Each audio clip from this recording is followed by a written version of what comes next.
This is Kiersey from My Orange Villa, and I am so excited today because I have my friend here with me who is a breast cancer survivor. It is Breast Cancer Awareness Month, and I brought her in because I wanted to hear and share all her wonderful knowledge.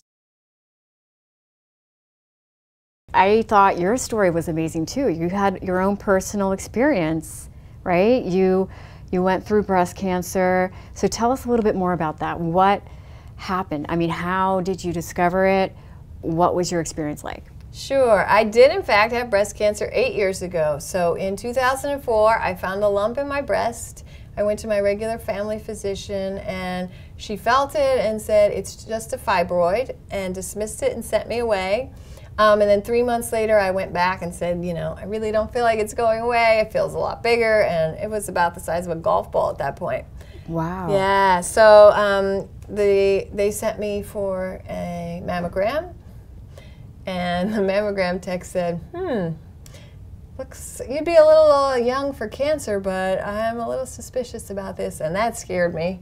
And then the radiologist came in and did an ultrasound, and it was like very clear from his non-response that something horrible was wrong. So then the next day I had a biopsy, and like 2 days later I was like, had an oncologist, so pretty quickly. Right, how did that feel?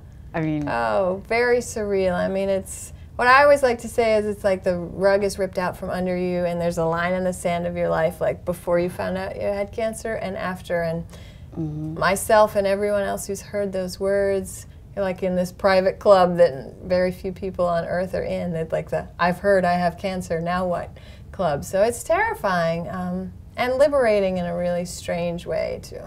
And you say liberating, what do you mean by that? Because of all the stuff that you normally are obsessed in daily life, right? You're obsessed with men or money or bills or what am I going to do this weekend for fun? Like you are awake in a way that is really freeing and terrifying, but just awake, I would say, is the way I would describe it. Yeah. You're awake to what really matters in life. Being alive, being healthy, your family, love, that sort of thing. So I'm curious, how did you, so now you're cancer-free, right? I am cancer-free, yeah. So how did that happen? What was your journey? How did you become cancer-free? My sister had gifted me a psychic reading with Cindy the Psychic, who saved my life, literally, like with one phone call, because she said, this isn't about you dying, this is about you choosing to live. And even though I had to go through the hard part of having treatment, that really buoyed me and pulled me through to know that the end was, I just need to walk this path. Almost like having a baby, you know, you gotta wait 9 months, you gotta go through everything, you gotta get big, you gotta change your diet, you gotta avoid medicines.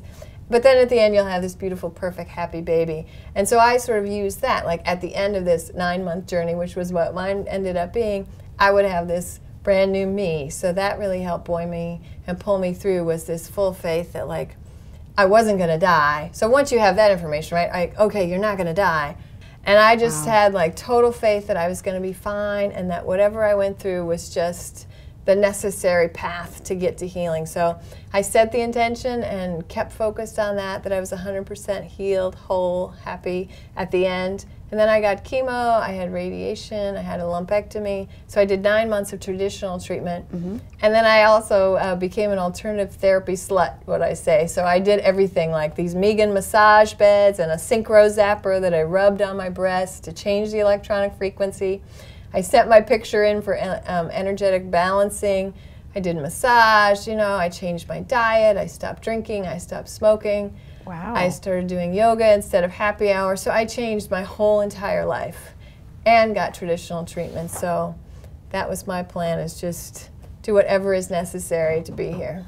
So you say it's more, it sounds like you're saying it's more like a mindset, right? For you especially, it was more like I'm choosing to live, right? Yeah. It really did feel like a choice. And I know now, in retrospect, how depressed I was, how despair-filled my life was, but I wasn't awake to that again. Like, it really woke me up to say, if life isn't the way you want to be living it, do I want to be here, is the question. You know, if you aren't living the life of your dreams, is it a life you want to have? And I think that was the question that my soul had to answer. Yeah.